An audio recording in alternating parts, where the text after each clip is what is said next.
العوافي عليكم يا حبايبي. أنا النهاردة هقول لكم عبارة بتسمعوها وهشرح لكم إيه هي عبارة المحمر والمشمر. إيه هو المحمر؟ هي العزايم والولائم كل ما فيها محمر زي البط والحمام والوز والفراخ واللحمة والكبدة والأرانب، دي كلها الحاجات المحمر. طب ايه هو المشمر؟ المشمر الحاجات دي اللي بشمر لها كمي اما اجي اكل.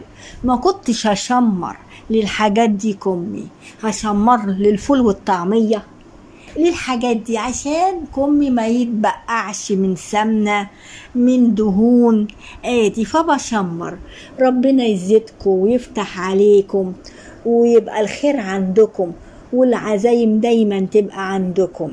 لكن يا حبايبي طبعا الحاجات دي بيفيد منها، ما اقعدش احطها على رف التلاجة وتفضل بالكام يوم والاخر نرميها.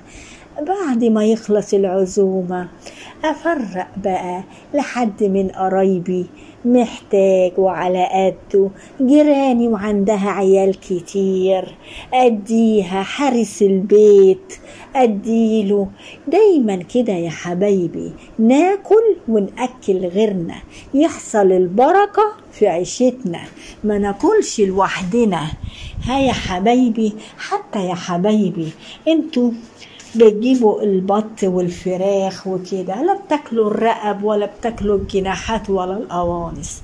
اقطعهم وهم نايين واجمعهم كده في كيس واديهم لحد يعني عنده عيال، حد على قده هيفرح. وممكن لو انتي مكسوفة هاتي عليهم وركين، ولو ربنا كده ساعدك هاتي فرخة او ادي 20 جنيه على قدك، او اديهم بس كده. ما تقوليش هدي ده، مش معقولة انا ادي ده، لا ادي. في حكمة بتقول لا تستحي ان تعطي قليل فالحرمان اقل منه. والله هيفرحوا، الناس هتفرح، الناس مش لاقية يا حبايبي. محدش يرمي حاجة، ناكل ونأكل غيرنا، اللي انتي مش هتاكليه غيرك هياكله.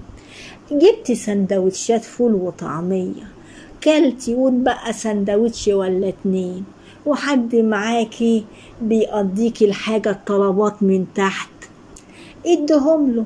انتي بعد شوية السندوتشين دول ولا السندوتش هيحمض، او لو حطيتيه في التلاجة نفسك مش هتيجي ليه تاكليه تاني وهينشف، اديله.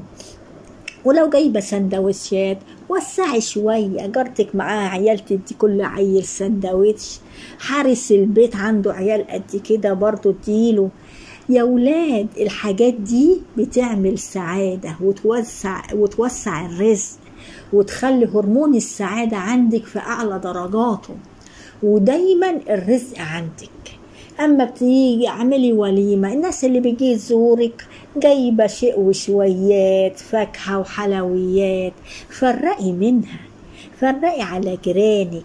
عملتي حلة محشي وعندك جارتك ست كبيرة مش هتقدر تعمل، دخلي طبق، مش هيجرى حاجة، البركة هتعم وتزيد.